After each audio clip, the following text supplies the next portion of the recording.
Bom dia a todas e todos. Nós estamos em mais uma reunião do GEPED, do Grupo de Estudos em Política, Educação e Ética, vinculada ao mestrado e à graduação em Filosofia da Universidade Estadual Vale do Acaraú. Esse grupo de pesquisa, ele dialoga com outro grupo de estudo, que é o Grupo de Estudo em Biopolítica, que é justamente esse que está capitaneando esse evento, esse momento, e todas essas instituições estão sob o guarda-chuva do LEPOL, que é o Laboratório de Estudos da Política, que nós conduzimos, e alimentamos, uma série de discussões e reflexões a partir de Hannah Arendt e seus diálogos com Foucault e Agamben. Hoje nós temos uma imensa satisfação de estar recebendo o professor Daniel Neri Cruz. O professor doutor Daniel, ele é mestre e doutor em filosofia pela Unicinos, tem uma pesquisa destacada na área de Giorgio Agamben, e é professor da Universidade Estadual de Feira de Santana e também de outras instituições locais, coordena pós-graduações e tem esse trabalho, é um amigo querido, além de ter esse trabalho vinculado ao Agamben, que é um autor que nós dialogamos diretamente, é uma satisfação tê-lo hoje, dialogando, fazendo parte das nossas atividades, e é membro também do GT de Filosofia Política Contemporânea, o nosso GT, e é uma grata satisfação, o Daniel nos brindar com uma fala sua. Hoje ele vai estar fazendo uma apresentação da obra O Homo Sacer, do Giorgio Agamben, O Poder Soberano e a Vida Nua, numa panorâmica, porque a partir daqui a 15 dias nós estaremos estudando pontualmente essa obra.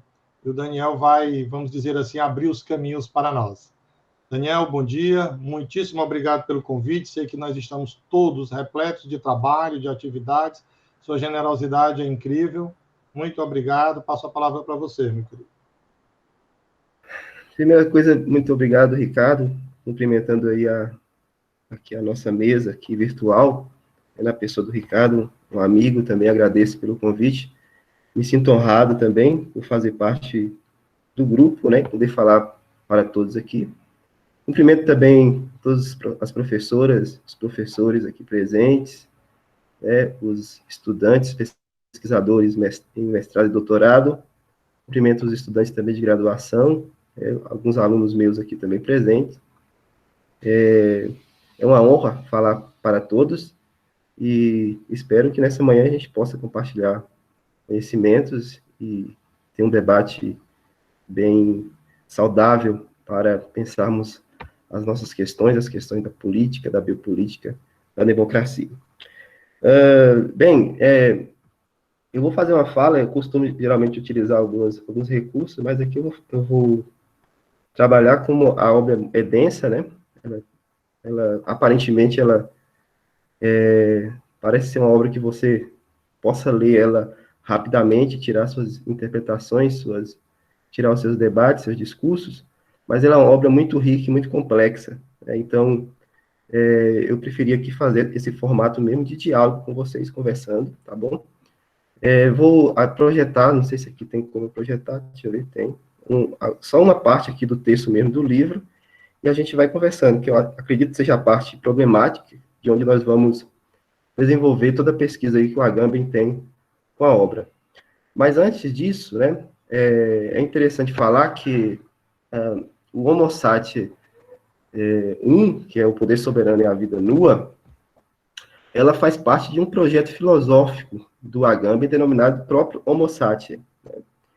Então, é a porta de entrada mesmo para entendermos todo o projeto do Agamben, biopolítico, político, e posteriormente ao próprio Homo Sacer, que foi publicado na Itália em 1995, nós temos, na sequência, o que resta de Auschwitz, que é toda uma encadeada as ideias, e o Arquivo e a Testemunha, que é o chamado Frontispício 3, aí, em 1998, depois o Estado de Exceção, que é o Frontispício 2, em 2004, O Reino e a Glória, uma obra mais intermediária, Altíssima Pobreza, Opus Dei, Stasis, que é a questão da guerra civil, como paradigma político, inclusive dialogando também com Hannah Arendt, e Uso dos Corpos, em 2017, aí, uma das últimas obras do projeto aí, Homo Sapiens. Então, é um projeto, né, uma ideia que o Agamben vem trabalhando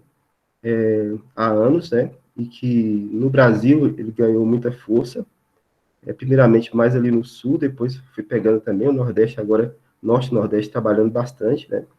Quando eu iniciei, ainda era bem pouquinho, assim, as pessoas do Nordeste que trabalhavam, né, acho que o Ricardo aí sabe, agora ainda bem, né, que nós temos essa difusão maior no pensamento do Agamben. Isso é muito bom para a academia, né, para o discurso, para a democracia. Bem, então, a primeira parte aí da obra, o Agamben tem um propósito, né? Ele traz um propósito. O primeiro propósito dele é fazer uma nova leitura para a pesquisa em biopolítica. Que é o termo biopolítica, embora a gente possa datar aí do próprio Foucault, né, ali no nascimento da biopolítica, esse conceito ele já está inserido, mesmo que indiretamente, em outros autores como a Hannah Arendt.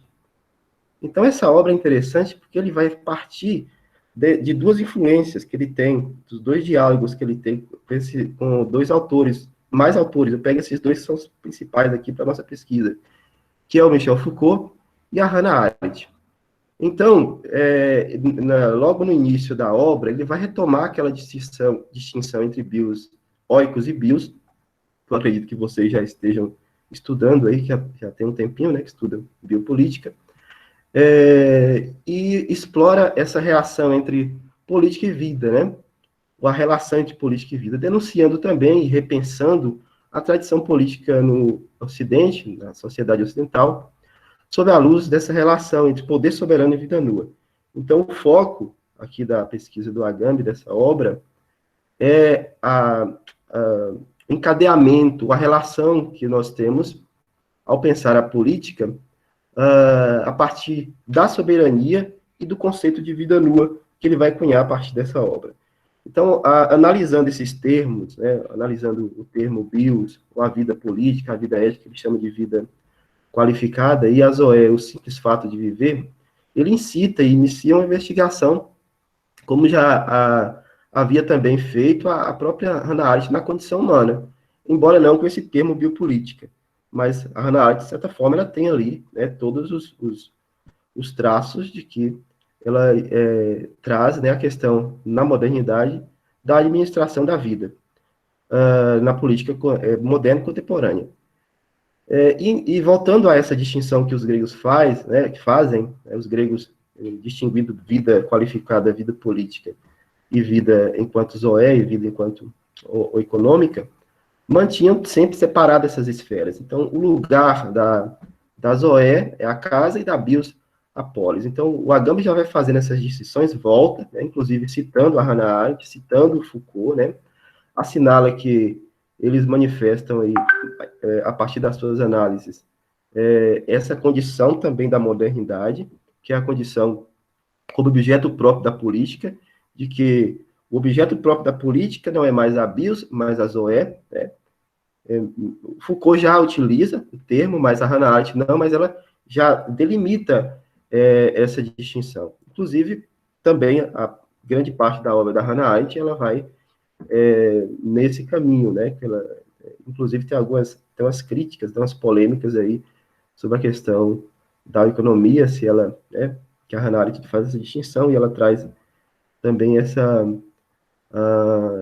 esse fator polêmico, que, por exemplo, a pobreza, é uma coisa que a gente já está discutindo, né, não entra nos liames da política. Mas aí é uma outra discussão para outro dia.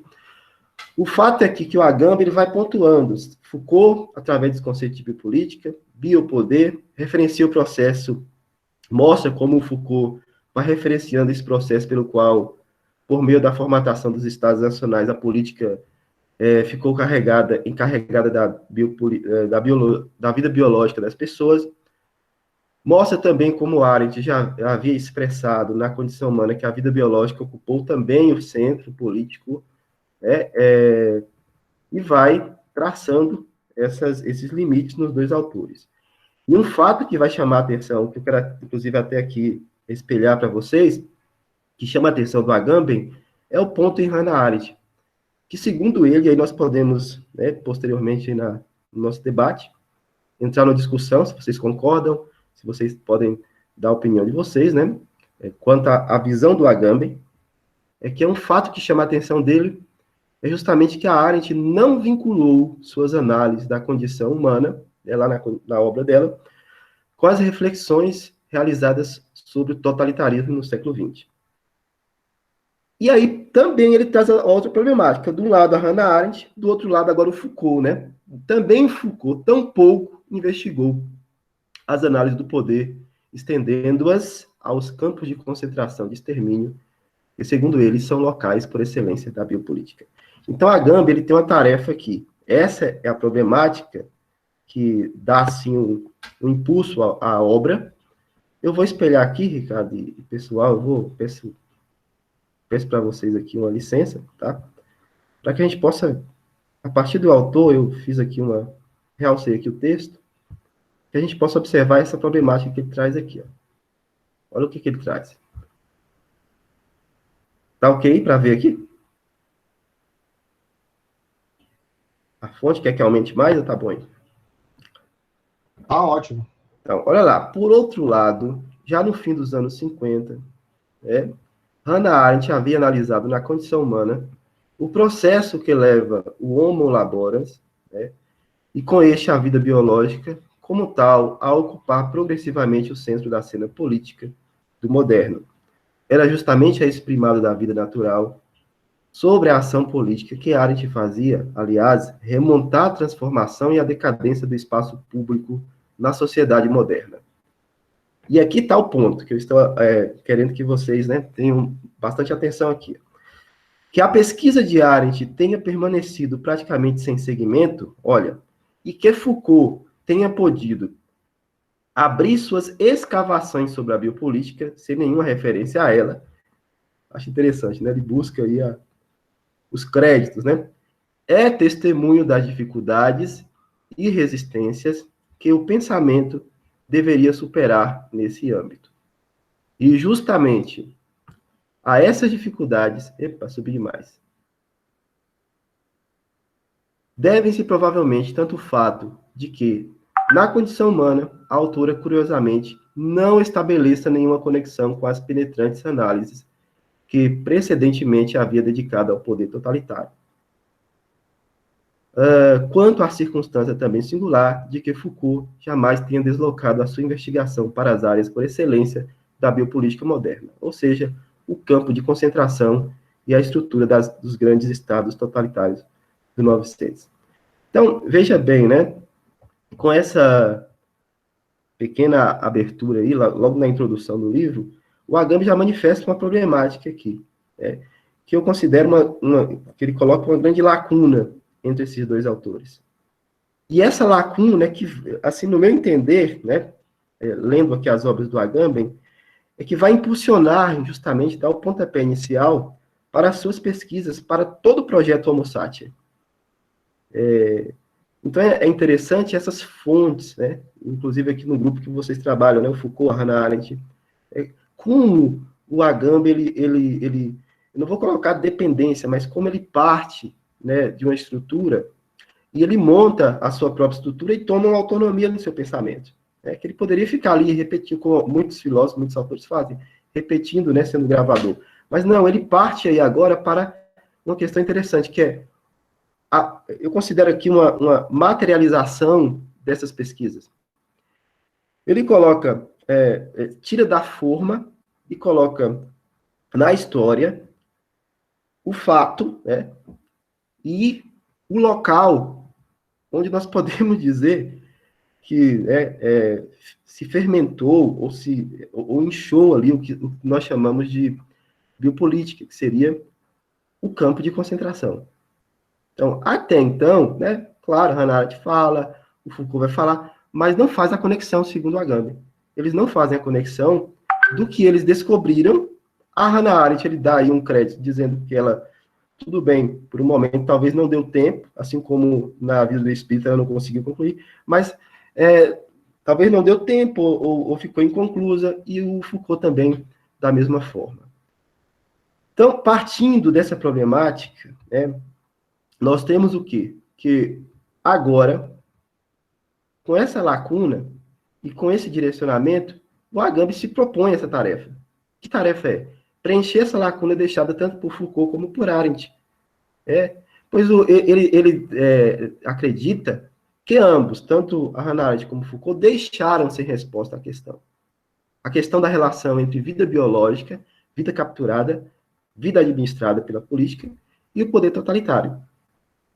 E ele ressalta também que tanto no Foucault, que no caso do Foucault, houve um enfoque nessas formas modernas de poder, claro, ele enfocou, falou, mas deixou de lado esses conceitos jurídicos institucionais, como, por exemplo, o conceito, né, o conceito de soberania. Então, para ele, faltou focar, faltou mais exploração desse conceito de soberania em Foucault, e também o enfoque nessas formas modernas de poder, conectando a própria questão da biopolítica. E a Hannah Arendt é a mesma coisa, não desenvolveu essa relação, essa ligação aí dos campos de concentração. E aí tá, né? É preciso, então, reformular, ele coloca logo aí nos primeiros capítulos, que é preciso, então, reformular as teses de Foucault e Arendt. É interessante. Ele não está falando que eles estão errados, que as teses estão erradas, que é preciso corrigir, não é corrigir, é reformular, é preencher essas lacunas deixadas pelos dois. Então, o que vai fazer? Tentar fazer, né, a ligação da vida puramente biológica, né, dessas descobertas, ao poder totalitário, trazendo uma novidade em relação tanto a Arendt, ao integrar política soberana e economia política. Porque ali na ideia de Arendt, há a separação da análise do animal laboras e do totalitarismo, né, como o Agamben está enfatizando na obra. E aí ele chega a essa constatação com o conceito-chave que dá título a essa obra, que é o conceito de vida nua. Ou seja, ligando animal laboras ao campo, ao poder soberano, nós estamos vendo aparecer, né, forjando a figura do Homo sapiens como metáfora do indivíduo produzido pela biopolítica. Então, vida nua e Homo sapiens, né, são, assim, na verdade, o mesmo, mas são, assim, os produtos dessa ligação, né, que o Agamben faz a partir dessa querela, dessa lacuna deixada tanto por Foucault como por a Hannah Arendt. Eu não sei, Ricardo, se vocês têm, como é que é a dinâmica, se vocês podem, se querem também que deixem aberto, se eu faço a explanação, e no final a gente abre para a pergunta. É melhor, você faz a explanação total, o pessoal vai tomando nota do desejo de comentar ou perguntar, e aí ao final a gente abre. Certinho, obrigado. Então, vou continuar. Então, no início do Homo sapiens, ele vai mostrar que o protagonista do livro, ele coloca assim, ipsiliter, nessas palavras, o protagonista do livro é a vida nua. Ou seja, mais dois conceitos que ele vai trazer, né? A vida matável e insacrificável do Homo sapiens, que tem como função, nessa essência da política moderna, pretender e reivindicar, a partir, né, das origens ali que nós buscamos do próprio Homo sapiens no direito romano arcaico, dá a esse Homo sapiens o nome de vida nua. Por quê? Porque mantém relação, essa ideia mantém relação com o poder soberano e entre uma zona que ele chama de zona de indistinção. Então, logo no primeiro capítulo, aí, o Agamben já começa a mostrar que essa figura, que é uma figura bem paradoxal, né, do Homo sapiens, ele escava, né, faz a escavação desse conceito, desse Homo sapiens, lá no direito romano arcaico, e dá ao nome dessa referência, né, de vida nua, ou seja, uma vida que foi abandonada, uma vida que foi desvestida, né, despida de todos os seus direitos e que ainda assim mantém relação com o poder soberano na chamada zona de indistinção, que é justamente o que ele vai chamar de um estado de exceção, ou a exceção soberana. Quem tem o poder de exceção soberana, de exceção, né, o poder de suspender a vida qualificada, a vida política, a vida, a vida do homem em sociedade, do homem do cidadão, vamos dizer assim, é o soberano. Ou seja, e ao ter esse poder, e ao retirar, podendo retirar essas qualidades ou esses direitos, ele deixa essa vida desvestida, despida, e o que ele chama de uma vida matável, insacrificável, porque você tira essa vida de dentro dos rituais, da liturgia, do que é a política, né, da proteção desse homem, e esse homem é chamado de homem sagrado. E assim como na figura do Caim, né, que ele é excluído e abandonado, ele é excluído ali da comunidade, ele se torna uma vida matável e insacrificável. Ou seja, quem matar o homo sacer, quem matar aquele homem sagrado, não comete homicídio. Insacrificável porque ele não está dentro dos rituais, né? Do ritual jurídico, do ritual político, do ritual da comunidade. Então ele foi praticamente abandonado. E esse termo abandono, ou vida abandonada, o Agamben também vai desenvolvendo ao decorrer do livro, que é onde ele vai chegar mais ou menos no meio do livro, mostrando como esse homem é abandonado também pelos dispositivos de captura da vida humana. Então, temos aqui, né, no panorama geral, sobre a investigação do Homo sacer. Podemos resumir, então, em 3 teses a obra aqui. Tá? A relação, primeira tese, a relação que nós temos entre política original, que o Agamben chega à ideia do bando, né? Segundo, a função do poder soberano é a produção da vida nua, ou a politização da vida. E terceiro, o campo e não a cidade é o paradigma biopolítico do Ocidente.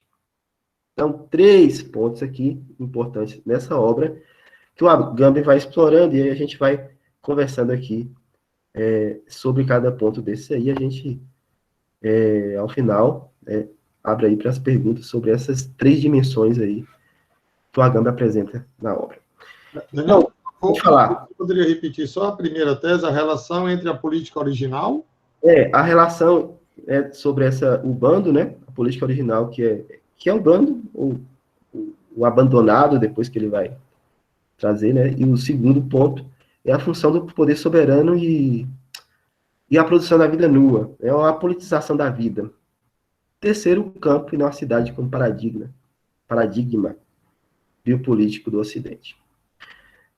Pronto, então, ele volta, quando ele vai explorando essas análises, o Agamben ressalta, né, voltando ali a Arendt, que ela percebe esse primado dessa vida natural sobre a ação política. E faz e remonta, e traz essa transformação, remontando a transformação da decadência do espaço público na sociedade moderna, salientando ainda que a própria Arendt entendeu, na verdade, os campos de concentração que ela chama de biopolítica. Então, a Hannah Arendt, ela não é, vamos dizer assim, ingênua, ela entende, ela tem ali o conhecimento de causa, inclusive, né? Mas, segundo a Agamben, ela entendeu os campos como laboratórios de experimentação do poder totalitário, ou seja, do domínio total. Inclusive, é o fim que é atingido devido a essas condições extremas, né, que é chamado do inferno construído pelos homens, né, que é o campo. Então, a Arendt entendeu, segundo a Agamben, ela sabe o que é o laboratório, que o campo pode ser, né, na visão dela, denominado como laboratórios de experimentação do poder totalitário. Agora, o que o Agamben pensa sobre isso? Ele pensa o seguinte: a situação é o inverso do que a Hannah Arendt traz. Porque o que ela apresenta, né, é que o campo é um laboratório de experimentação do poder. O Agamben mostra o seguinte, ao contrário, a transformação da política em espaço da vida nua, ou seja, em campo, que legitima o domínio total, e não o contrário. Então, a legitimação do poder totalitário parte da própria vida nua. E não os laboratórios ou os campos, como experimentação do poder totalitário, atingindo aqueles fins que a gente já sabe, que produz a vida nua. A própria vida nua, que já é produzida, que já está ali, inclusive, segundo ele, até nos regimes democráticos, legitima o poder totalitário. E, portanto, também legitima o campo. O campo não existiria, segundo Agamben, sem o enfoque, sem essa vida nua, que é, vamos dizer assim, o fundamento desse próprio local, que a Hannah Arendt chama de lugares de experimentação, laboratórios. Então, nesse aspecto aqui, o Agamben acredita que a Arendt ainda manifesta, né, que o pensamento dela ainda é incompleto, e por isso, justamente pela falta de conexão com a temática do totalitarismo, do animal laborans com o totalitarismo. E nesse ponto ele vai se aproximar do pensamento arendtiano, vai estudando esse pensamento, né, avançando nas ideias e desenvolvendo essa relação que existe entre animal laborans e a biopolítica. Ainda mostra também, né, que há uma semelhança entre a concepção da biopolítica com as ideias do Foucault, mas também de modo inverso. Ainda o domínio total, né, uma vez que o domínio total é legitimado pela transformação da política em vida nua, e não o contrário, ainda assim é preciso expandir e é preciso investigar de forma profunda e trazer, inclusive com esses estudos arqueológicos e desses conceitos como o do homo sapiens, da vida matável, sacrificável, com as correspondências ali do direito romano, uma sistematização para que possa se esclarecer esses conceitos, essas ideias esquecidas, reavivar a memória e trazer uma sistematização, colocando a biopolítica num novo patamar, ou uma nova dimensão, para que a gente possa entender ela não mais a partir só da modernidade, embora a modernidade seria vamos dizer assim, o ponto primordial, mas ele vai muito mais adiante, o Agamben. Ele vai superando aí tanto a Hannah Arendt como o Foucault, quando ele vai escavar em outras épocas, ele vai além da própria modernidade, né? Embora retorne à modernidade, porque é o ponto entre os três autores. Então, Campo, como puro absoluto e insuperável espaço biopolítico, ou seja, enquanto fundação e unidade da ideia do estado de exceção, surgirá como um paradigma oculto da modernidade. E esse paradigma oculto, nós devemos aprender e reconhecer as suas metamorfoses, ou seja, os seus travestimentos. E para isso é preciso escavar mais. Por isso que ele não fica só concentrado na modernidade, embora a modernidade é o ponto. Mas é preciso escavar mais, para que, quando eu chegar no campo, eu possa entender como esse campo, por que nós chegamos nesse campo? Por que nós chegamos nesse paradigma? Por que o campo é o paradigma da política contemporânea? Ou seja, por que o campo, sendo um pedaço de território que é colocado fora do ordenamento jurídico, do ordenamento jurídico normal, mas mesmo assim não é por causa disso simplesmente um espaço externo. Ou seja, mesmo que ele esteja incluso, mesmo que ele esteja ali colocado fora do ordenamento jurídico, que ele é exceção, Ao mesmo tempo, isso não exclui, né, a sua inclusão nas formas de captura da vida humana, nas formas de legalização, inclusive, dessa vida matável, insacrificável, que é a vida do Homo sapiens. Então, a Agamben vai partindo da ideia também de exceção soberana, já começa a assinalar isso, né? No sentido de que a soberania forja, então, o limite do ordenamento jurídico. Então, se você pegar ali nos pressupostos mesmo do nazismo ali, né? Nós temos que houve uma legalização, realmente, dessa matabilidade, né? Houve uma autorização para que, após o domínio, né, a administração desses corpos, se pudesse fazer o que quisesse com eles, inclusive experimentos. O Agamben, nessa obra, eu não fui muito nesses detalhes, né, quando ele vai falar sobre a questão médica ali, né, a questão das cobaias humanas que eram utilizadas para os experimentos, inclusive experimentos científicos. Mas aí, se você for ver bem na obra, ele coloca ali a ideia do comatoso, né, do morto-vivo, e esse corpo agora, quando ele entra no domínio da soberania, da exceção soberana, né, e quando, juntamente com o jurídico, com o ordenamento jurídico, né, que baliza, que dá legitimidade a essa soberania, né, para suspender aí a questão dos direitos, esse corpo ele se torna um corpo que você pode fazer agora, já que ele não tem mais os revestimentos, né, da política, não tem mais direitos, você pode realizar, né, o que for, inclusive esses experimentos aí que o Agamben coloca na obra, que são experimentos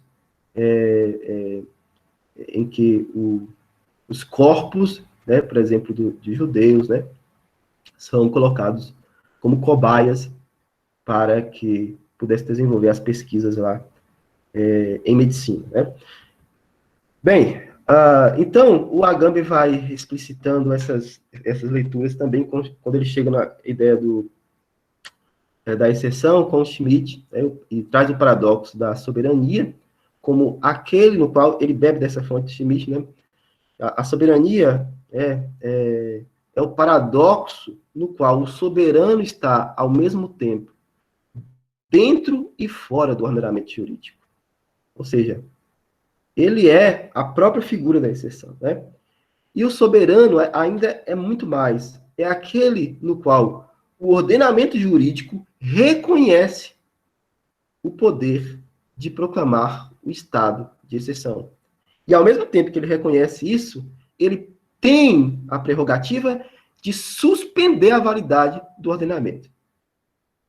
Então, é o paradoxo, né, que ele traz. O paradoxo da soberania é esse, né? É o reflexo dessa exceção soberana. Ele tem esse poder, ele proclama o estado de exceção, o estado de sítio, como a gente chama, né, também, né? E, ao mesmo tempo, tem o poder de suspender a sua validade. É quase que o soberano, ele está acima, mas, ao mesmo tempo, relacionado com a lei, com o ordenamento, né? Por isso, ele vai concordar com Schmitt nesse sentido, né? Quando há aquela afirmação dele de que o poder soberano, ou soberano, ele permanece tanto fora do ordenamento e também pertencente ao que cabe a ele decidir a Constituição, ou seja, que possa também suspendê-la, né? E aí, partindo mais dessa premissa de que o soberano é aquele que tem essa prerrogativa, né, de desenvolver a questão do poder legal, de colocar-se fora da lei, o Agamben mostra que a exceção é uma espécie de exclusão, um caso em que, no caso do Homo sapiens, né, a pessoa que é retirada do direito, é excluída da norma geral, né? Ou seja, a exceção se caracteriza como aquilo que, mesmo estando excluído, não está fora da relação com a norma. Mesmo a pessoa estando excluída, ela não está fora da relação com a norma. Por isso, paradoxo da soberania. Por isso, a exceção é um paradoxo. Então, o estado de exceção é uma situação onde ocorre a suspensão da ordem. Né? Ou seja, a exceção, ela captura de fora para dentro e não apenas exclui. Ela captura e, ao mesmo tempo, exclui. Não é uma dimensão apenas unilateral. Ela faz a captura de fora para dentro e não apenas exclui. Ou seja, exclui, mas, ao mesmo tempo, captura aquilo que é a vida do sujeito ali que está sendo, né? Ou, de forma geral, da população, dependendo aí do estado, como aconteceu, por exemplo, naquele período ali nazista. Então, o ordenamento jurídico, político, tem como base essa estrutura de inclusão daquilo que é, ao mesmo tempo, expulso. Por isso, paradoxo, por isso, né, quando ele vai, o Agamben, em outra obra, não essa obra aqui, peço aí licença para vocês, só para... Ele parte ali do Enzo Melani, uma obra chamada O Círculo e a Linha. E ali naquela obra, inclusive ele já tem influências dessas ideias aqui, ele certamente cita aqui, né, o Enzo Melani nessa obra, mas ele não vai muito longe, né? Em outra obra a gente consegue capturar mais, como na estasiologia, mas a partir dessa investigação também com a influência do Enzo, que inclusive o Agamben faz o prefácio da obra dele, ele mostra como, né, inclusive utilizando a sua explicação naquele formato bem formal mesmo, né, de conjunto pertence ou não pertence, né, a teoria dos conjuntos, de uma forma matemática, até chegar a essa ideia de exceção soberana, né, que inclui e, ao mesmo tempo, expulsa. Ou seja, a lei, ela é para o sujeito, mas, ao mesmo tempo, que ela está de portas abertas para o indivíduo, ao mesmo tempo, ela não dá acesso total, né, porque ela tem a soberania por trás.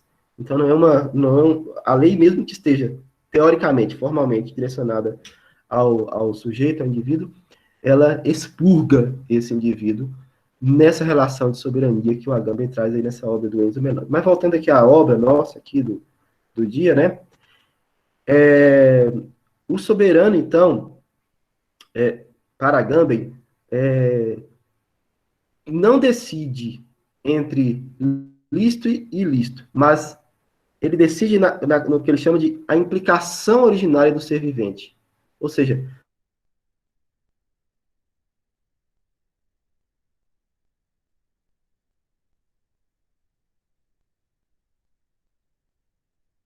Travou para vocês? Então foi lá. não com a questão do ilícito, mas da própria ideia de vida, das relações da vida nua. Pode falar. Não, Daniel, porque deu uma travadinha. Se você puder voltar o raciocínio aí um minutinho, você deu uma travada aí para nós, na tua imagem e no áudio. Certo. Então vamos lá. Exatamente foi aqui mesmo. A coisa foi coisa pouca, foi bem rápido, uma coisa de 1 minuto, mais ou menos. Então, eu tinha saído daquela explanação do Enzo Melani e retomado aqui agora a obra do Agamben, né? Que nas próprias palavras do Schmitt, né? Aquelas palavras de que a exceção é uma estruturação normal das relações da vida, de que a lei necessita dessa estruturação, nós temos que o soberano não é de praxe ele decidir somente entre o lícito e o ilícito. É muito mais que isso. Implica algo originário do próprio ser vivente, ou seja, a própria vida do ser vivente, na esfera do direito, colocado na esfera do direito.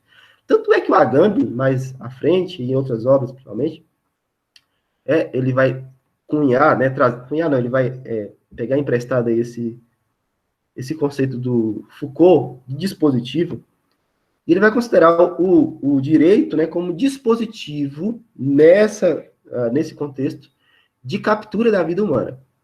Ele é um dispositivo. Inclusive, amplia o conceito de dispositivo.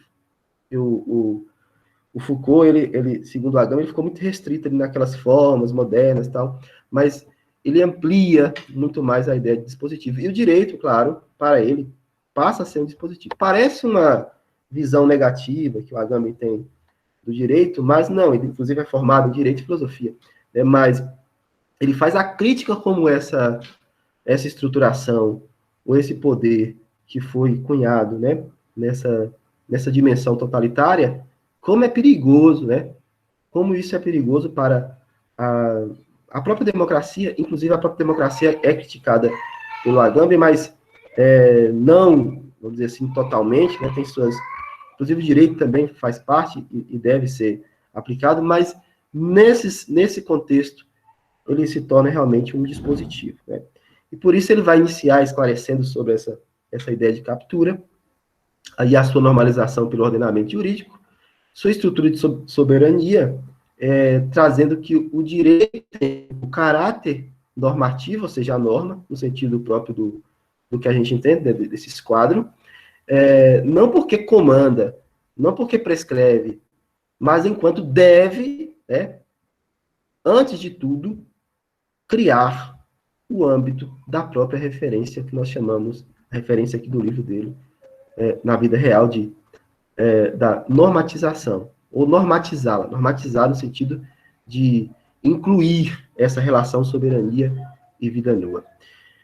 E aí, a vida, essa vida que está implicada no próprio direito, essa relação do próprio direito com a vida, pressupõe essa exclusão inclusiva, ou seja, um limiar, e essa palavrinha aqui é importante, né? Um limiar onde a vida, a vida, está dentro e fora ao mesmo tempo do ordenamento jurídico.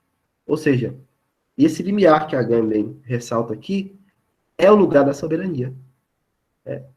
Ou seja, temos então, nessa perspectiva, que a regra vive somente da exceção.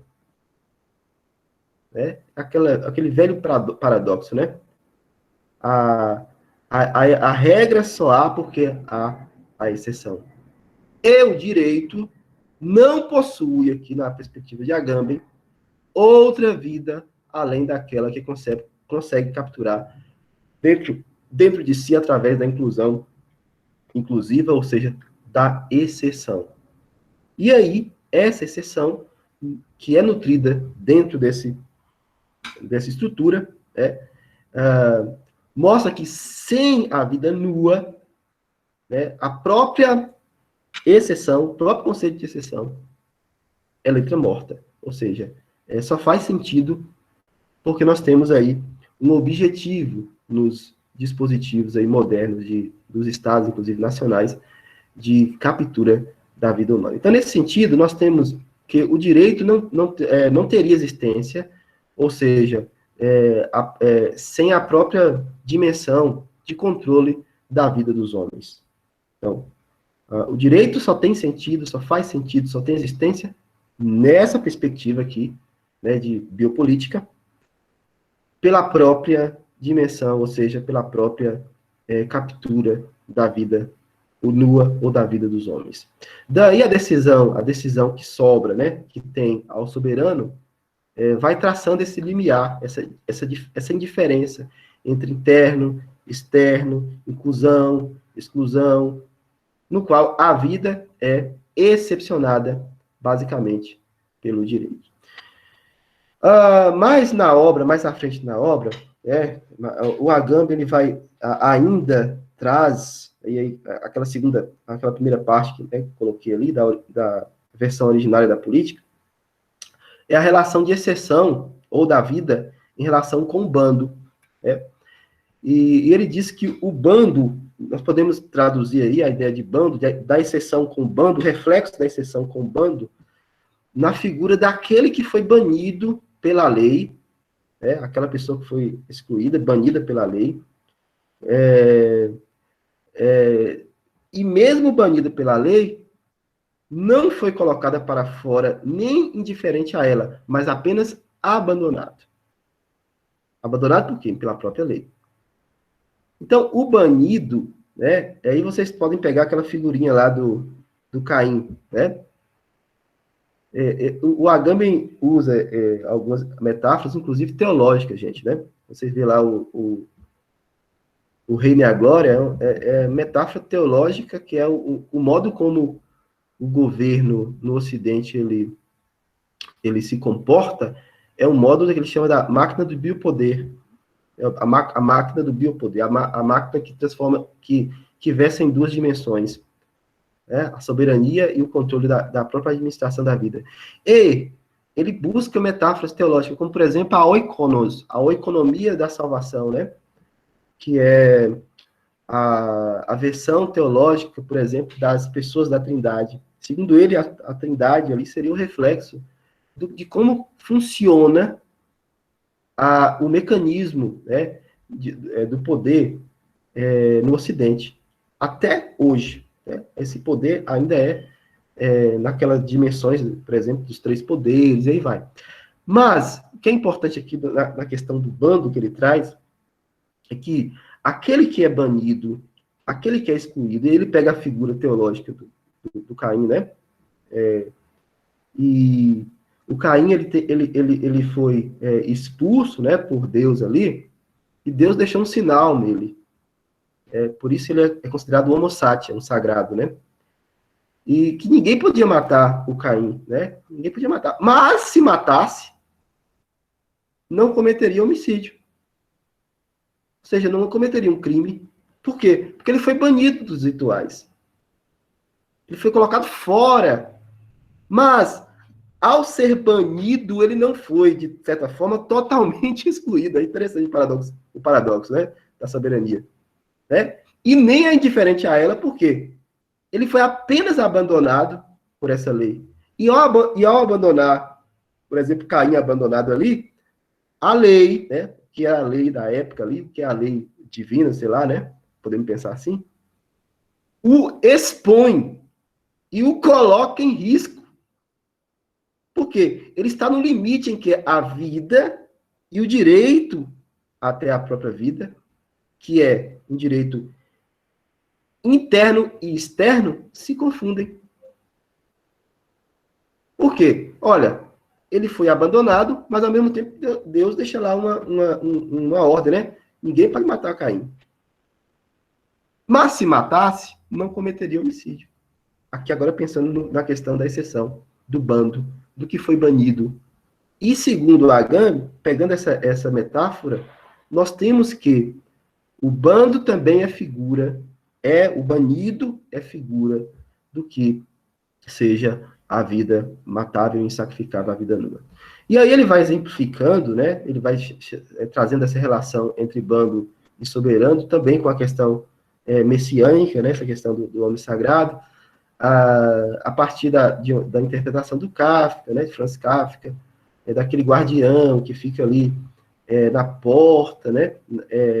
Para não deixar o indivíduo entrar, impedindo aquele camponês de entrar pela porta da lei, porque aquele fato, né, se não aquele fato de estar na porta, a porta está sempre aberta, e a lei não prescreve nada, e aí vai, aí enrola, né, de que há abertura, mas não há acesso à própria lei. E aí ele vai, nesse esquema, mostrando outras metáforas, relacionando com o bando, traz o esquema da exceção soberana, baseando-se na lei que se aplica, desaplicando, e mantém relação com essa questão do bando, e chega na segunda parte aí da obra, citando um verbete Sacher Mons, que é um tratado sobre o significado das palavras festos, né?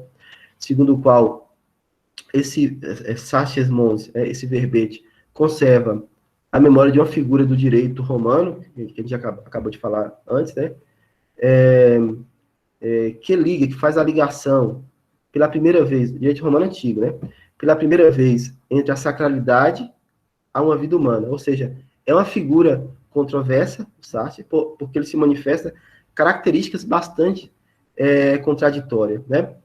E aí ele vai também partir daquelas reflexões do Bennett, ainda observando as definições do Festus, né? Que considera ver no próprio Homo sapiens, a mais antiga a mais antiga figura do direito penal romano, e sua contradição caracterizada pelo termo que ao mesmo tempo indica e nega a própria coisa implicada nele. Ele vai relacionando tudo isso aí na obra, né? E aí tem uns pormenores. Eu não vou entrar muito na questão desses pormenores, porque a gente tem pouco tempo, né? A obra, ela, como eu falei com você, é bem complexa, e aí a gente está fazendo aqui uma panorâmica que vocês vão trabalhar, inclusive, nós vamos trabalhar, inclusive, aí durante esses outros dias, né? Esses outros meses aí. Então, em outras palavras, né? O que eu quero dizer aqui, né? Essa questão do SAT, da inclusão inclusiva, significa o quê? Que ao mesmo tempo que a sanção, que se sanciona a sacralidade de uma pessoa, automaticamente se autoriza a sua morte. E aqui é o ponto.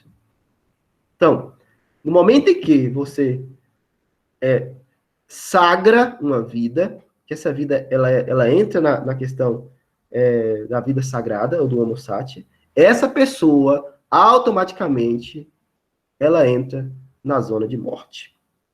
Por isso, a vida nua, essa vida que é refletida aqui na exceção soberana, ela é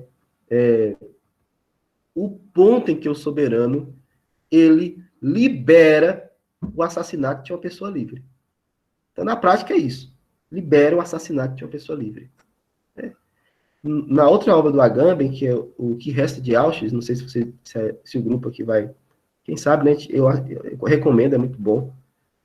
Isso aqui nós vamos amarrar muita coisa do que nós estamos vendo aqui nessa obra. Ele vai trazer figuras como o Mosley, né? O muçulmano. Ele vai trazer, retomar essa figura do Homo sapiens, a testemunha, o arquivo. É muito interessante porque ele vai pegar, inclusive, os próprios relatos de pessoas que viveram no campo. Porque aqui ele está introduzindo o campo, aquela lacuna que a Hannah Arendt, e segundo ele e Foucault, deixaram, né, incompletos, é preciso completar.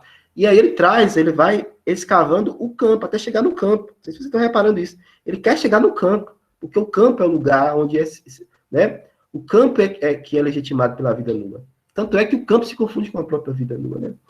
Então, outra obra que a gente indica depois para a gente entender muito mais essa dimensão aqui do assassinato de uma pessoa livre, que agora o soberano tem, né? A partir quando ele sanciona a sacralidade da vida, suspende a lei, né? Bane aquela pessoa, a pessoa é banida, e aí ela pode ser assassinada. Então, é uma contradição, né? A contradição é muito forte, porque o fato daquele homem que qualquer um podia matar sem punição, não podia ser morto. Ó, pra você ver, olha a contradição como é que é forte. Aquele homem que qualquer um podia matar sem punição, porque agora você está autorizando o assassinato livre, né, de uma pessoa livre, ao mesmo tempo não podia ser morto pelas formas legais sancionadas pelo rito. Interessante isso, né? A autorização para o assassinato, mas ao mesmo tempo, né, essa punição, né, que qualquer um podia matar, ela se estende. Na verdade, ela se retrai, na verdade, né? Porque nas formas da lei dos rituais, né, lei políticos, né, jurídicos, ele não podia ser morto.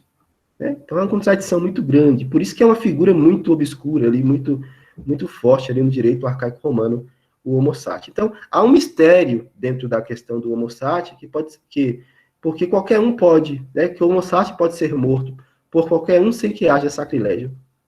Não há o sacrilégio em matar o Homo sapiens. Né? E aí, pessoal, olha, vocês já vão refletindo.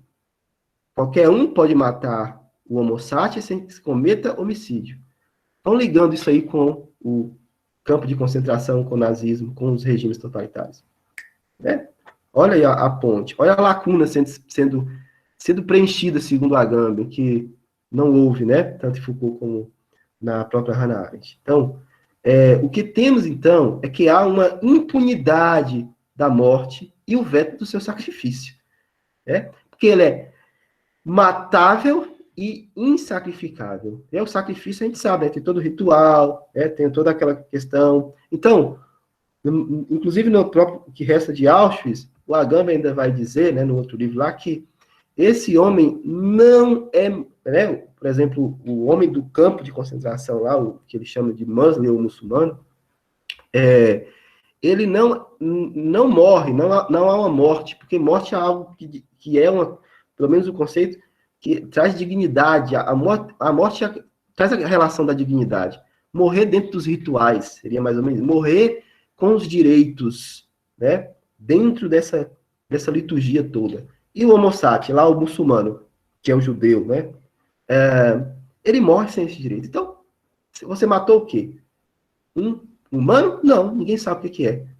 Por isso que ele diz, vamos chegar a essa questão aqui agora, olha. Houve a morte de quê? Para os rituais, não importa, não estava dentro dos ritos. Para o jurídico, muito menos, né? A pessoa que vai matar, muito menos. Então, quem é responsável por essas mortes? Ninguém. Por quê? Porque você não matou uma pessoa, você não matou um humano. E aí ele entra na parte do livro agora com a questão do limiar entre...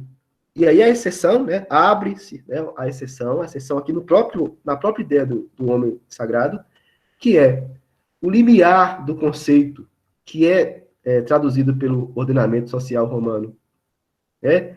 Que confessa uma tarefa difícil, né? Explicar esse homo sapiens é uma tarefa difícil, mas ao mesmo tempo, é difícil ter satisfatoriamente, né, dar uma explicação, permanece dentro dessa querela, dentro desse problema, no interior desse problema, né, a dimensão do ius divino com a dimensão do ius humano. Ou seja, a contradição piora, né? Fica mais confuso, porque ao mesmo tempo que ele é sagrado, ou seja, ele está numa dimensão divina, ele é também ius, está na dimensão humana. E abre-se essa lacuna do que é. E aí, baseando das análises do Primo Levi, inclusive no que resta de Auschwitz, Agamben diz, que é isto? Um homem? Isto de coisa, né? É um homem? E aí, será que somos capazes de lançar? Será que Agamben, e aí eu faço uma pergunta aqui para a gente, né? Será que, mesmo com essa compreensão mais complexa, nós somos capazes de lançar luzes sobre a problemática e resolver o problema, né, da dimensão do Homo sapiens? O Homo sapiens, diante dessa posição, encontrando-se nessa configuração de dupla exceção, abrangendo tanto ius humano quanto ius divino, profano e religioso, nós temos como entender e relacionar com a questão do próprio campo? Para o Agamben, sim. É uma afirmação que, inclusive, eu estou sempre referenciando o que resta de Auschwitz, ele vai dar continuidade. E aí, nós temos, né, na exceção, na questão desse mesmo modo como a gente trabalha a ideia da exceção, a lei aplicando-se ao caso excepcional, no caso, retirando-se ele, no caso do homo sapiens, sagrado, que pertence, porque nós temos as duas dimensões, né, o divino e o humano, ele, ao mesmo tempo que ele pertence a Deus como vida insacrificável, inclui-se dentro da comunidade na questão da matabilidade. Então, a comunidade pode matar, mas na dimensão aí sagrada, porque ele é homo sapiens, ele é insacrificável. Então, em relação a Deus, ele é insacrificável.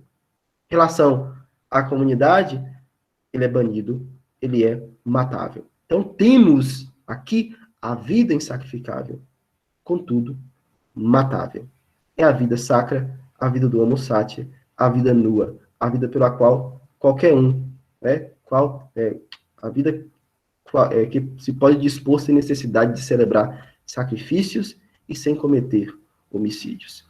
E aí, né, nós vamos avaliando a obra, né, sobre a questão do sacrilégio, né, o Agamben eu vou adiantando para a gente não estender muito, né, ele vai mostrando aí a questão do âmbito do agir humano, vai trabalhando essa dimensão da decisão soberana, da suspensão da lei, mostra como faz surgir essa vida nua, e propõe, e aí a ideia aqui também, né, repensar ou pensar as estruturas da soberania e da sacratio, né,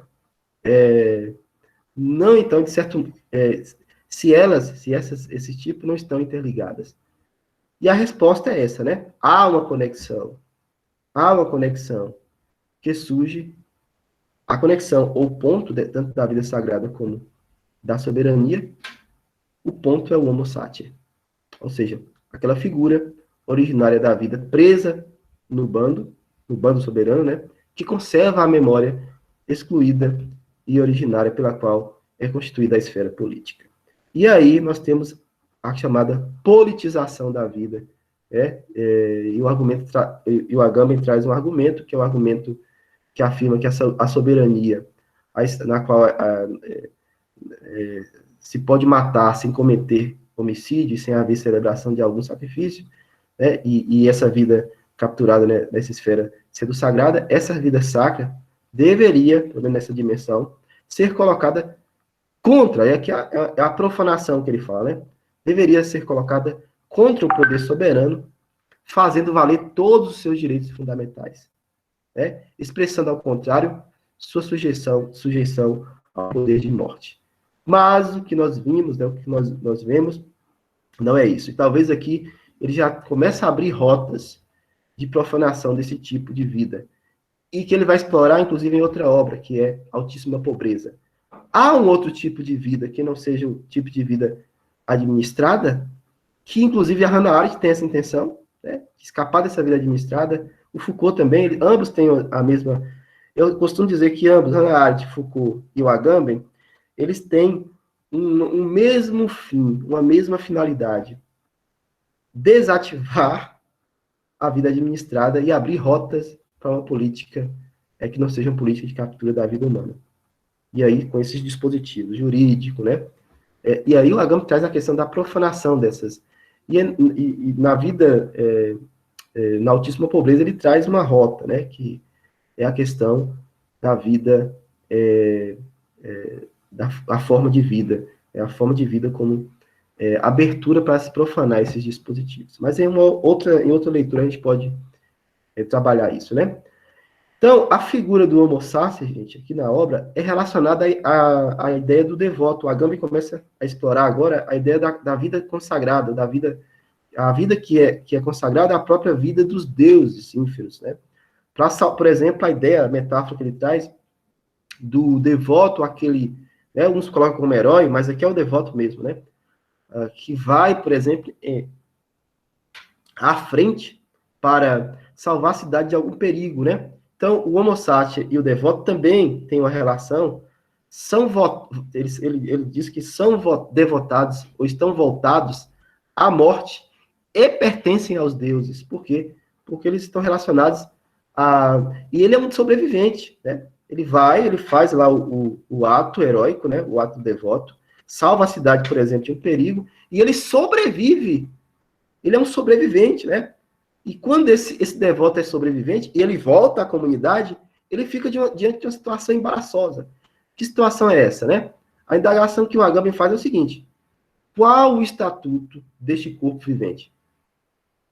Que não parece mais pertencer ao mundo dos vivos, porque ele é o devoto, ele foi sagrado.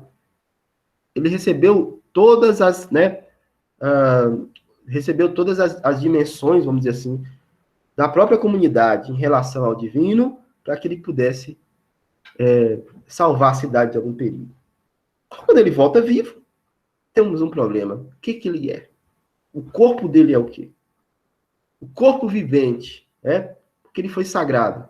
Ele agora não pertence mais ao mundo dos vivos. O sobrevivente é excluído tanto do mundo dos vivos como dos mortos. E é assim que porque ele é chamado de Satyr. Satyr, ele está entre o mundo dos vivos e dos mortos. O homem lá no campo de concentração, o Mansley, né, o judeu, ou quem esteja no campo de concentração, ele é considerado um Homo Satyr. Ele está no limiar, ele está entre o sagrado, o insacrificável, e é uma vida matável. Então, o importante aqui, por isso que ele é Satyr, né? O importante aqui, o Agamben recorrendo a essas metáforas, né, e a própria figura do Satyr, é que ele vai fazendo essas analogias, trazendo essas figuras, para enaltecer o fato de mostrar que essa vida, desde o início, tem um caráter eminentemente político e que faz uma ligação com o poder soberano. Por isso, recorremos à questão do ritual, do corpo do rei também, né? Aquela ideia que ele, no livro, ele vai apresentar um rei que apresenta a ideia do corpo do rei, que apresenta aí uma vida natural e uma vida sacra de um corpo só, aquela vida do sobrevivente, a primeira, o nexo entre o homo sapiens e a soberania sob a ótica dos dois tipos de vida, tanto da vida sagrada como da vida humana, né? Define essa questão do devoto, como nós acabamos de falar, e aí vai. E a pesquisa, a partir de agora, ela vai tomando uma dimensão, ela vai partindo agora para a figura do espaço do campo, que é o nosso ponto aqui de finalização da exposição do panorama dessa obra. Ela vai chegar no campo.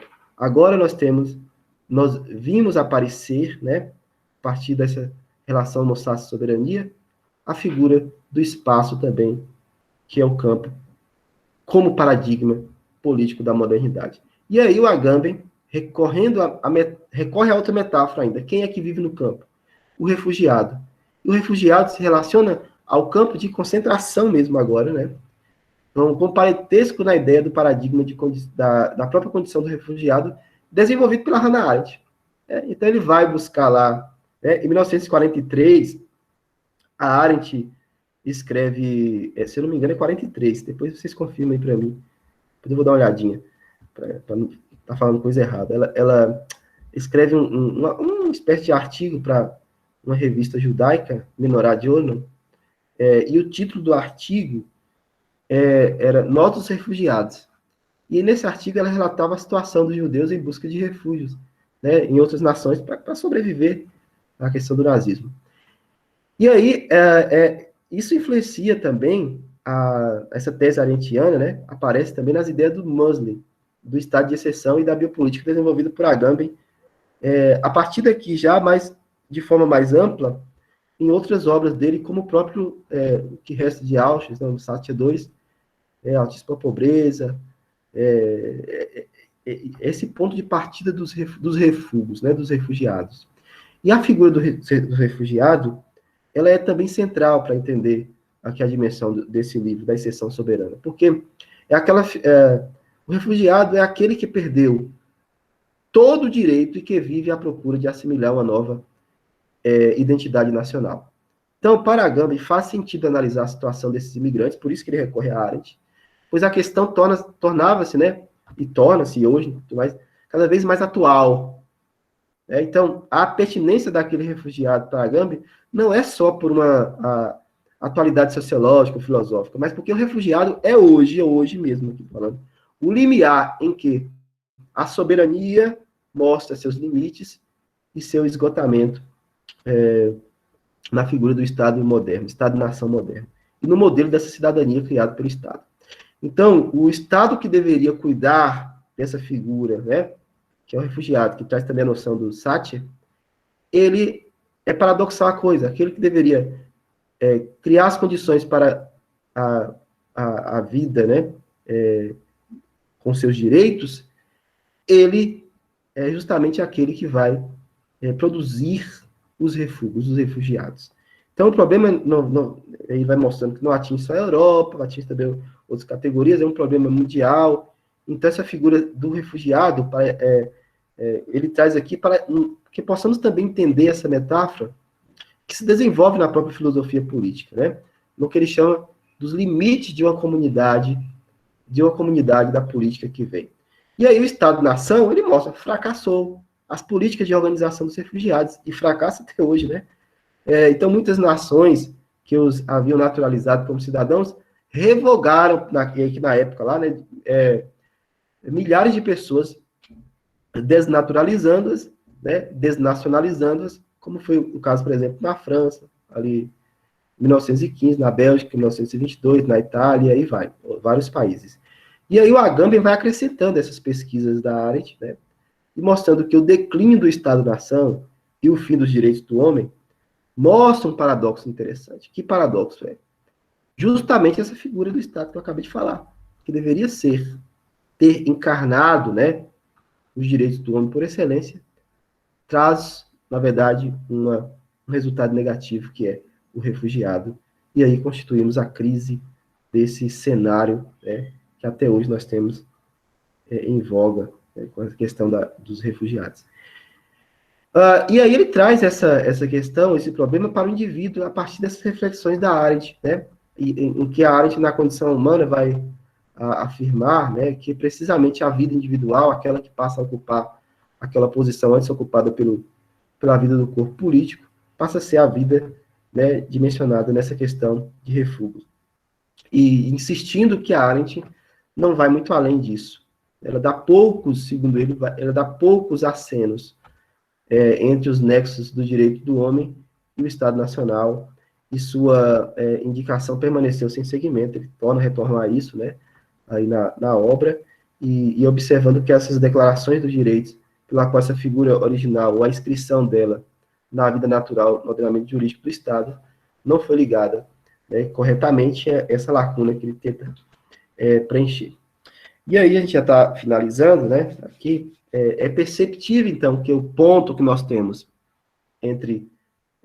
sobre o qual o Agamben acredita estar lançando luzes nas pesquisas de Arendt, para ele permanecer sem segmento, essas luzes, essa significação dessas luzes sobre essa pesquisa, significa que a vida enquanto zoé é inserida nos dispositivos do Estado-nação, dentre eles o jurídico.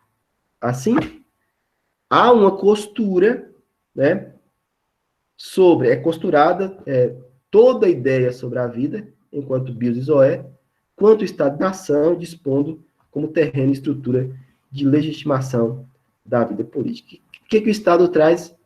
O campo, né? O que o Estado produz com isso? O campo. Onde é que você vai colocar os refugiados? No campo. Onde vai colocar o Homo sapiens? No campo. O Muslim? No campo. Então, as declarações dos direitos do homem é onde é efetuada essa passagem da soberania antiga, né, fundamentada no divino, para a soberania nacional, e aí temos desenvolvida e assegurada com o Estado Nacional, né, tudo registradozinho lá, tudo certinho, tudo agora é Estado, né, é assegurada a exceção da vida na nova ordem estatal, que sucede o antigo regime. Então, agora os Estados nacionais, né, e o Agamben relata muito isso, né, criam, por exemplo, dispositivos de estudos sobre a massa populacional, né, tipo aí o IBGE, né, para saber, né, a estatística é para mensurar a vida humana, né. O Foucault também vai relatando isso lá no Nascimento da Biopolítica, mas a ideia é compreender, capturar, para que você possa melhor administrar essa vida. Então, a compreensão da política contemporânea para Agamben, após ver essa consideração do cidadão, né, da questão do nascimento dos direitos, da declaração dos direitos, vai agora no que ele chama de convulsões do sistema geopolítico europeu, que vai forjar, inclusive, a Primeira Guerra e a Segunda Guerra Mundial, e o surgimento do fascismo e do nazismo. E, segundo Agamben, esses movimentos, que ele chama de movimentos biopolíticos, fazem parte da vida natural por excelência da exceção soberana. E mais além, posteriormente, isso, segundo ele, vai fazer parte também do sistema democrático. Inclusive, o campo, para Agamben, nasce do sistema, no regime democrático, lá antes do próprio nazismo. A primeira forma de experimento de campo foi num sistema democrático, não foi um sistema totalitário, não, tá? Então, a figura central que ocupa aqui o Estado, o domínio do sujeito da vida privada, né, da soberania, é colocada nessa ideia de exceção. E aí, no Estado Nacional agora com o Estado Nacional, o refugiado, então, faz surgir, nesse sentido, também a vida nua. Ou seja, ele próprio é a vida nua. Ele próprio traz, né, carrega em si esse estigma. E, finalizando, né, o refugiado é também um conceito limite. ele coloca as crises das categorias também do Estado-nação. Chegando a isso, né, a última parte aqui da nossa exploração, nós temos que a Agamben vai definir, então, o lugar onde esse refugiado, onde esse homo sapiens, onde essa vida nua, ela vai legitimando essa estrutura toda, né? Ele vai definir o campo como um espaço que se abre quando o estado de exceção começa a tornar-se regra. E para chegar a essa definição, é preciso entender esses eventos que antecederam. Por isso que o Agamben ele vai escavando, né, o seu método arqueológico, ele vai escavando esses eventos para além mesmo da modernidade, na tentativa de superar, né, o conceito jurídico de crime e assim diferenciar qualitativamente a questão da prisão. Então, ele vai relatando esse nexo já, né, entre exceção e campo de concentração mesmo agora, né, não só a figura, não só a dimensão aí de metáfora, mas agora a figura do próprio campo mesmo, né? E o estado de exceção é, então, entendido não mais como uma situação provisória, quando ele entra nos ditames aí do Estado Nacional e do regime totalitário, ele não é mais entendido agora como uma situação provisória e externa de perigo. Ele passa a ser confundido, na verdade, com a própria norma. E o Agamben já vai finalizando esse nexo, né, entre estado de exceção e campos de concentração, e alertando que não devemos subestimar uma vertente de exceção. Por quê? Porque está em voga a proteção da liberdade e o desligamento de todos os direitos do indivíduo. E ele traz aí, ressalta, né, que no sentido do campo, o campo é realmente esse espaço que se abre, inclusive, na democracia. Se nós não ficarmos vigilantes, é uma constatação que muitos fazem uma crítica ao Agamben, mas ele não está dizendo aqui, não, agora a democracia não presta, não é isso. Ele está dizendo, olha, se não ficarmos vigilantes, a qualquer momento o estado de exceção ele entra em voga e todos aqueles direitos que foram conquistados vão para o ralo. Né? E até mesmo campos. Se deixar a coisa pegar... Não foi assim com Hitler lá? Hitler começou lá com os países, ninguém dava ligança para Hitler. Lá falando assim, o maluco lá na Alemanha. De repente, cria aí o campo, cria aí os mecanismos de captura da vida, e a gente já sabe onde é que deu. Então, a situação do campo, né, é paradoxal. Também é paradoxal, segundo Agamben. Por quê? É uma situação paradoxal que precisamos refletir, e hoje. É preciso refletir sobre esse estatuto paradoxal do campo. Porque o campo, enquanto espaço o campo é o reflexo do local, né, enquanto espaço de exceção. Ele é esse pedaço de território que é colocado fora do ordenamento jurídico, da norma, ordenamento jurídico normal, mas que por causa disso, né, nem por causa disso, simplesmente é um espaço externo. Ele também inclui. E assim, nós chegamos a essa figura, né, definindo o campo como suspensão dos direitos fundamentais. Né? E a biopolítica é entendida como a exceção, e tanto biopolítica, né, tanto exceção soberana, como direitos fundamentais estão interligados. Por isso, a vida nua passa a ser reproduzida, né, dentro do campo, e ela mesma legitima o campo, transformando o paradigma da política contemporânea. Então, aí, pessoal, eu vou finalizando aqui, que eu acho que está chegando aí meia hora que a gente deixa para os debates, né, alguma coisa aí, mas é uma obra, assim, que eu considero chave para a gente entender a biopolítica no Ocidente. O Agamben é um dos grandes, né, não vou dizer o maior, para não cometer aqui exageros, mas um dos grandes da biopolítica, e eu acho que esses conceitos aqui, e vários outros conceitos que a gente não desenvolveu aqui, que vão aparecer mais adiante, nos auxilia a entender a biopolítica contemporânea, o nosso espaço de vida, e nos incentiva, inclusive, né, a defesa dos direitos E num cenário que nós vivemos, né, totalmente de biopolítico, né, totalmente de perigo aos próprios direitos nossos mesmo, né, do homem, é cada vez mais necessário refletir. Então, parabenizo até o Ricardo aí, o grupo, porque a gente precisa refletir, precisa falar, né, a gente precisa potencializar a nossa voz, e esses autores, esses filósofos, eles trazem, né, essa dimensão e nós não vamos calar, né? Vamos para frente. Obrigado, então. Beleza, Daniel. Parabéns. Excelente exposição, maravilhosa. Acho que você abre uma série de portas importantes, né, que vão ajudar os nossos mestrandos aí, o pessoal da iniciação científica a caminhar e a produzir. Eu pediria que aos poucos vocês fossem colocando o nome aí no chat, tá? Para a gente fazer uma sequência de quem quer comentar, perguntar. O Thales está presente, né? Já se o Thales puder ir fazendo essa organização, tá? Vocês já podem ir se inscrevendo.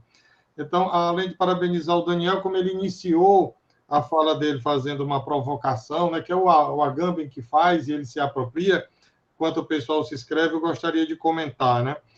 Eu considero que o Agamben realmente ele abre uma porta em relação a Arendt e ao Foucault em muitos aspectos, né? Inclusive nessa parte final do texto, quando esse conceito de campo é ampliado e essa tese que você falou que é tão criticada, mas eu acredito ser pertinente porque coloca o risco, né, premente do estado de exceção e como a vida nua ela está sendo alcançada nas grandes cidades em pleno regime democrático de direito. Então, eu acredito que aí você tem, sim, uma ampliação no sentido do que fez Arendt e do que fez Foucault. Por outro lado, eu acho que a crítica que ele faz no texto, a Arendt ao Foucault, ela tem limites, né? Quando a crítica dele ao Foucault, eu penso que ele não tinha ou não teve acesso aos textos do Foucault de 76 e 77, né, sobretudo o último capítulo de Em Defesa da Sociedade, onde são aquelas aulas, né, não era uma obra, eram aulas que ainda estavam gravadas, sim, e talvez não tivesse vindo a público, mas que nitidamente o Foucault ali já faz toda uma ligação com a ideia do racismo, faz uma crítica bem ao final do texto ao totalitarismo de esquerda e de direita, né, e aos fascismos. Eu penso que, bom, o Agamben pode achar que não foi suficiente, que mesmo assim era pouco, mas eu penso que era muito mais o fato dele não ter tido acesso, porque o longo de a obra mesmo em defesa da sociedade me parece que encaminha muito bem essa questão, né? Uhum. Depois a análise que ele faz da Arendt e dela não ter dado continuidade, eu também penso que foi uma leitura equivocada, porque eu acredito no meu óculos, né, que a figura do animal laborans é uma ótima representação disso, porque a Arendt deixa muito clara que o regime totalitário ele está pautado justamente numa técnica de governo que alcança esse tipo humano, que é o tipo que vive isolado, que vive na solidão, né? E que, portanto, está muito mais fácil de ser capturado. E aí, é claro, o Agamben tem plena razão quando coloca que, para a Arendt, sim, o campo de concentração é a marca do totalitarismo, né? Mas não que ele, vamos dizer assim, seja a origem. A origem está muito mais nesse diálogo com a figura do animal laborans, né, do homem de massa, que só se preocupa consigo mesmo, individualizado, atomizado. Me parece um pouco nisso. Bom, e eu acho que toda essa reflexão que eu faço aqui, bem na esteira do que fez o professor Adílio no seu texto, A Recepção Biopolítica de Hannah Arendt, reforça muito mais o que o Agamben pretendia dizer do que colocar em oposição, porque eu acho que é muito mais um reforço, né? Compreendendo dessa maneira, reforça muito mais o que ele pretendia dizer. Não à toa, em outro texto do Odílio, chamado Tipificação do Totalitarismo, eu vou pedir licença para ler a passagem, o Odílio deixa claramente assim: holocausto, sacrifício, não dá conta da novidade do acontecimento. Uma nova forma de governo, com a ambição de domínio total, estava surgindo, né, estribada na ideia de purificação e extinção das raças e outros setores da população. O temor de Arendt, muito bem percebido por Agamben, é que essa nova instituição pairasse como espectro exemplar e se constituísse como parte da vida contemporânea, que é justamente o que acabou acontecendo. É o campo tá aí se constituindo, mas isso já era esse receio da área. Então, embora eu reconheça em muitos aspectos a ampliação do Agamben, eu acho que ele atirou nos pontos errados, ou ele poderia ter sido mais preciso nessa ampliação, mas eu acredito sem nenhum problema que ele faz sim uma ampliação de alguns conceitos em relação ao Foucault e à própria Arendt. No mais, isso só para estabelecer um diálogo e colocar mais uma posição. Turma, podem ir se inscrevendo, por enquanto só temos o Thales. Abro a palavra para o Thales, né, dialogar com o Daniel, e vocês podem ir colocando aí no chat, tanto comentários como questões. Por favor, Thales.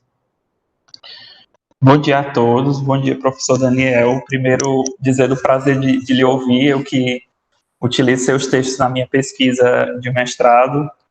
Essa obra é uma obra-chave para mim na pesquisa que eu desenvolvo, e é justamente em cima dessa questão, tanto da obra quanto da sua exposição, até para dialogar com a minha leitura, para contribuir com esse processo de construção. Eu tenho duas questões, mas eu vou tentar resumir em uma, até por uma questão de tempo. A primeira é como é que essa constituição de espaço de anomia, dentro daquela tese da exclusão inclusiva que ele organiza durante o texto, como é que o próprio poder soberano, de certa forma, ele permite a existência dessa anomia, como ele legitima, em certo ponto, a existência desses espaços não jurídicos, onde o ordenamento não chega, onde o ordenamento não se exprime, onde o ordenamento não atinge. E aí, a partir da sua fala, eu pensava nesses espaços não jurídicos na contemporaneidade, como, por exemplo, o espaço da favela. Na favela, o espaço jurídico não chega lá, o domínio jurídico não chega lá. Se você for pensar, por exemplo, nos espaços que são dominados pela milícia ou por organizações paramilitares ou paraestatais, o Estado também não chega, apesar deles estarem incluídos dentro do espaço territorial. Talvez isso até converse com o problema do Estado-nação que ele traz ao final do livro, que fracassou, que não cumpriu a sua função.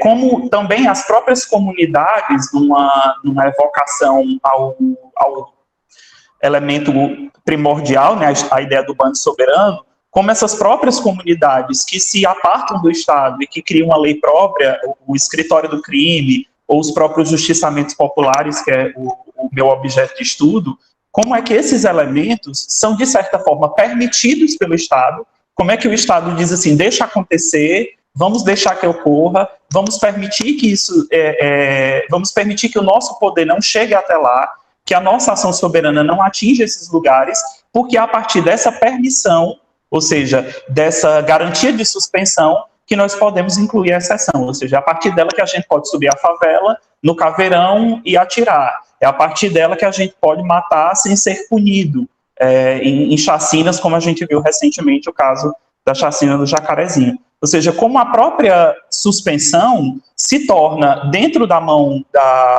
dessa mão invisível da administração estatal, uma forma de assegurar o poder do Estado. Ou seja, o que parece ausência, o que à primeira vista se denota como ausência, ou seja, o Estado fracassou, ele não está ali presente. Mas como isso, por trás dessa aparência de ausência, se subjaz um outro poder, se subjaz uma outra forma de domínio, que não a forma legal, que não a forma constitucional, né, mas uma forma de exceção. E a segunda questão, até por uma questão de tempo para ser mais rápida, como é que essa justificativa dessa ausência desse espaço permite eu usei esse termo nova ética, não sei se esse termo pode estar errado, eu acho que foi o vocabulário o léxico que acabou encaixando melhor para a pergunta.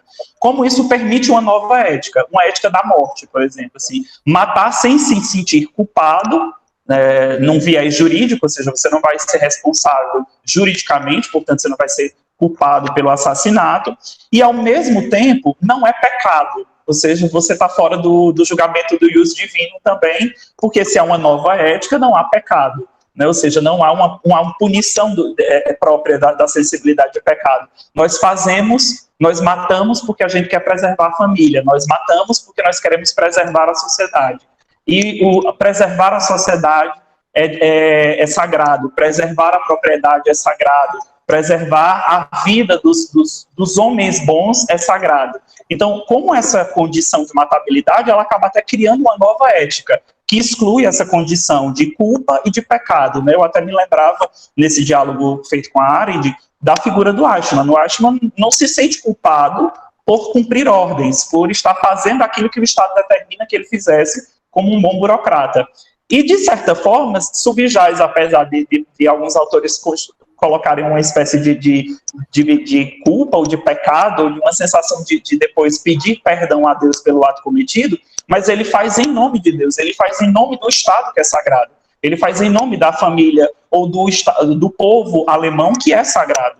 Então, como essa condição de matabilidade, nessa anomia do Estado, cria até uma nova lógica ética, que exclui esse conceito de culpa, juridicamente falando, e esse conceito de pecado, teologicamente falando, né, para conversar com essas duas dimensões do Agamben.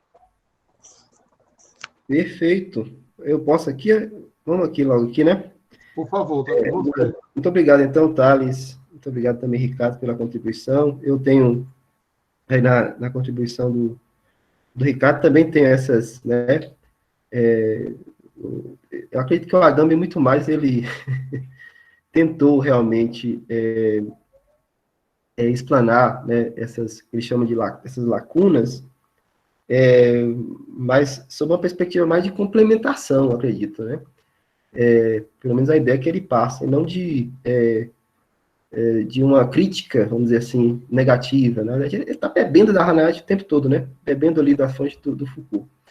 Mas é isso, né? A gente tem essa polêmica mesmo, essa polêmica que o Ricardo trouxe é muito importante. Há realmente, né, essa postura, inclusive na questão do animal laboras aí, que não só nessa interpretação do Agamben, mas a própria Hannah Arendt vai ter também muita crítica com essa dimensão também, mais à frente, sobre a postura dela. Mas aí é coisa, né? São lacunas dos filósofos, a gente entende, e é bom isso não é ruim. Isso é bom porque a gente amplia mais a pesquisa e pode dar até uma tese aí, né? Pode dar até uma tese de doutorado aí, porque a gente pode trabalhar em cima desses viés. Agora, a pergunta aí do Thales, né, é a primeira, que ele coloca a permissão, né, do Estado, como o poder soberano, ele permite a criação desses espaços. E eu vou pegar primeiro essa figura que ele traz do campo, né, lá no regime mesmo totalitário, nazista, por exemplo. A intenção, vamos dizer assim, muitos autores chegam a essa conclusão, né, do regime. Primeira coisa é desnacionalizar essa figura, desnacionalizando. É por isso que a Hannah Arendt, ela fala, né, sobre os nossos refugiados, ela vai mostrando aquela figura do senhor que vai, né, sai da Alemanha, vai para a França, e aí ele fica Cohen. Cohen. Eu tinha esquecido o nome. E ele fica sem identidade, ele não quer mais se identificar como judeu. Então, a primeira coisa é envergonhar-se de ser judeu, assim, pelo menos, porque era moda, né, o judeu ser realmente considerado ratos, né, não pessoas, já colocado, né, tinham propagandas para isso, inclusive, livros, obras para isso. A primeira coisa, que o próprio judeu se envergonhasse. E segunda coisa, que ele perdesse a identidade. Por isso que essa obra, que eu estou sempre recomendando, Thales, aí, a gente continuar ela no que resta de Auschwitz, que é onde o Agamben vai dar o nome, né, a esse habitante do campo, não só como homo sapiens, mas como o muslim, ou muçulmano. E ele chega a dizer que o judeu no campo de concentração, ele não morreu como judeu, ele morreu como muçulmano. Né? O muçulmano, vocês sabem, não sei se você tem essa ideia, para Agamben era um apelido que os próprios soldados ali do campo colocavam para o sujeito, o habitante do campo, né? E os próprios companheiros também, porque havia níveis, né? Alguns níveis, por exemplo, aqueles prisioneiros que estão mais debilitados eram realmente já o homo sapiens, já o Mosley, aquele que já não tinha mais direcionamentos psicológicos, viviam encurvados, né, psicologicamente abatidos, encurvados, e não tinha mais sentido a vida deles. Eles eram chamados de homens casca, né? Ou seja, eles eram uma espécie daquela postura voltada para a Meca, por isso a palavra muçulmano, encurvado em sentido de oração.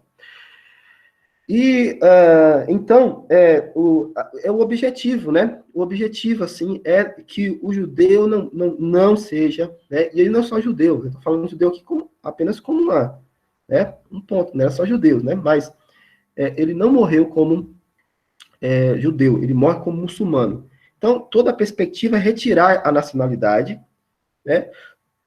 E sabe lá, pela questão judeus, a gente sabe, historicamente, né?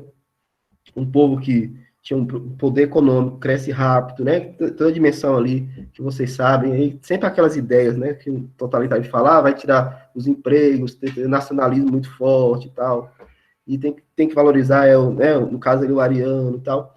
Então, são vários aspectos, né? Não pode resumir em uma coisa só.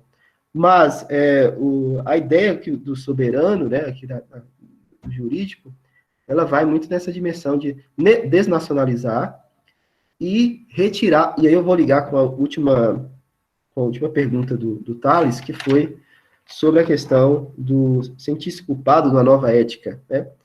Desnacionalizando, retirando desse sujeito esses direitos e transformando em um corpo matável, logo agora ninguém mais comete homicídio, é fácil, então, agora, dizer que, né, o Heidegger, nas suas investigações sobre o ser para a morte, ele, de certa forma, não contempla esse conceito dentro do campo de concentração. Isso aqui é uma análise do Agamben, tá? Ele vai dizer, o Agamben também é estudioso do Heidegger, né? Mas olha, a figura lá do ser para a morte, porque a morte significa a dignidade, a morte significa você estar dentro do ritual, né? A morte no sentido mesmo ali de o corpo sendo dentro do próprio ritual, da comunidade, né? Recebendo todas aquelas... Ali é um corpo matável. Então, a intenção é uma justificativa, eu acredito, uma justificativa estatal mesmo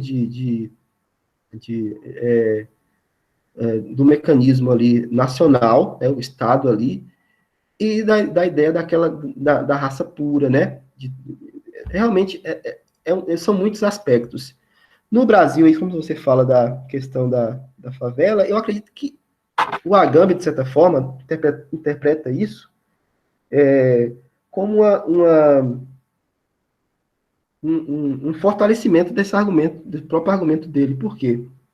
Porque ali o próprio Estado, ele necessita dessas nuances. Esse Estado totalitário, se você olhar, ele necessita também, né, de aparecer enquanto poder, enquanto dominador. Embora pareça que está ausente ali, eu lembro que ali você está ali naquela região ali de Higienópolis, São Paulo, aquela região rica ali, né? Do lado tem favela, né? Do lado tem uma favela, né? A elite precisa da favela, assim, no sentido de que, né, a mentalidade, essa mentalidade atrasada, a mentalidade que não de uma elite podre, vamos dizer assim, que o Brasil tem, que nunca quer que a nação cresça enquanto, né, uma população próspera, é a necessidade de se ter aquele que vai, né, que não pode ter as mesmas coisas, né, não pode alcançar os mesmos direitos, os mesmos níveis. Então, assim, a questão da favela é muito mais complexa também, eu acredito, né, a gente precisa de uma investigação sobre a violência, o que é a violência ali na favela. A gente faz um correlato aqui, mas com a obra do Agamben, mas podemos dizer que são os homo sapiens, são, inclusive no próprio Que Resta de Auschwitz, ele chega a essa conclusão ao final, estou dando spoiler aqui, né? O final da obra, ele vai dizer, todos nós somos homo sapiens em potência. Ele não está dizendo que nós somos agora, não, mas em potência nós somos. Porque nós estamos dentro dessa relação soberania, vida nua. Até mesmo no regime democrático. Então, se tem a favela, se tem lá, se temos os refugiados hoje, alguma coisa errada tem é o domínio, é a administração da vida que se concretiza. E muitas vezes a gente não tem essa clareza porque a gente está no meio, né? E aí é preciso ter uma investigação mais atenta, né? No caso aí da favela, eu acho que deve ser a questão da violência, porque é forjada, tem intenções, tem por trás poderes, né? Por trás disso. É uma dimensão muito mais complexa do que a gente imagina. Vamos lá. Uma nova ética, né? Falou da nova ética, o Thales, eu quero, só para concluir aqui. Realmente esse argumento que você trouxe da banalidade do mal ali da área, a gente acredita que seja nessa dimensão mesmo, tá? O Agami fala da culpa e da vergonha. Eu não entrei muito nos pormenores por causa da extensão do tempo e da obra, viu? Mas ele fala da culpa e da vergonha, né? E da questão, é uma questão realmente moral, não vou dizer que seja uma nova ética, né? Uma nova moralidade, porque o ser humano é um ser humano sempre, né? Sempre nós vamos ter. Segundo a Agami, sempre nós vamos ter esses campos aí, é preciso rebater, é preciso estar vigilantes. Porque se nós não formos vigilantes, os campos vão ser sempre abertos. De uma hora para outra, o campo está aí aberto, né? E a gente já está inserido nele. Não só no sentido metafórico, também concreto. Vamos mais? Não sei se deu para responder. Beleza. Tudo tranquilo aí, Thales? Acho que ele respondeu no chat aqui. Deu sim, professor. Muito, muito bem esclarecido. Ajudou bastante. O Thales é um aluno do nosso mestrado, a gente está com a orientação dele. Ele tem uma múltipla formação, é historiador, veio do direito, e se agarrou aí com a Agamben e está fazendo um trabalho interessante, viu, Daniel? Acho que vocês vão dialogar bastante. Maravilha. Inclusive, daqui a 15 dias, na reunião do grupo, a primeira reunião depois dessa sua brilhante aplanada de estrada para nós caminharmos, vai ser o primeiro capítulo, vai ser exposto por ele e pelo Evandro, né? Ótimo. Aí a gente lá vai ter novas oportunidades de discutirmos ponto a ponto essas questões. Beleza, nós temos 4 minutinhos. Eu acho que mais do que uma não dá, porque todo mundo precisa almoçar, porque de tarde tem mais trabalho. Vai descansar, tem mais trabalho. Eu também tenho, daqui a pouco. Pois é. Vai dar mais uma ainda aí. Se alguém quiser comentar, perguntar, pelo menos mais uma. Não? O pessoal está com fome, viu, Ricardo? Está com fome. Então, Daniel, eu só tenho a lhe agradecer imensamente. Eu acredito que a nossa manhã foi muito proveitosa. Muito feliz de estar aqui com a participação dos seus alunos também, tá? Nesse evento do nosso grupo de estudo, que se reúne de manhã quinzenalmente, né, com as obras do Agamben. Vamos seguir a sua orientação. Ao término do Homo Sapiens 1, a gente já vai para o que resta de Auschwitz, né? Não tenha dúvida, ainda mais você estando conosco. Tá? Ótimo. E aí, em novembro, a gente fecha aquele outro projeto lá. Mas até lá a gente vai caminhando. Meu querido, muitíssimo obrigado. Você é de uma generosidade incrível. Eu te passo a palavra para as suas considerações finais e encerrarmos. Não, só mesmo agradecer, né? É uma honra fazer parte aqui do grupo. Pesquisadores estão dedicados, né, à temática, à biopolítica e a autores tão importantes. Então, só tenho a agradecer. A gente vai um com o outro, né, crescendo juntos na dimensão da pesquisa, publicando juntos, né, e realizando eventos juntos. Eu acho que é a intenção. E com isso a gente vai criando rotas alternativas, inclusive alternativas para pensar uma política que seja uma política realmente política, né? Que não seja uma administração, meramente a administração da vida. Então, agradecer aos professores, vocês todos, Ricardo, a Vânia, né? Todos que estão aqui, os alunos do mestrado, doutorado, e os meus alunos também aqui da graduação. Vamos nos ver mais aí para frente, né? Em outros encontros. Muito obrigado. Eu pediria só que vocês não saíssem, tá? Eu vou encerrar a gravação. Aí só mais uns avisos rápidos antes de vocês saírem.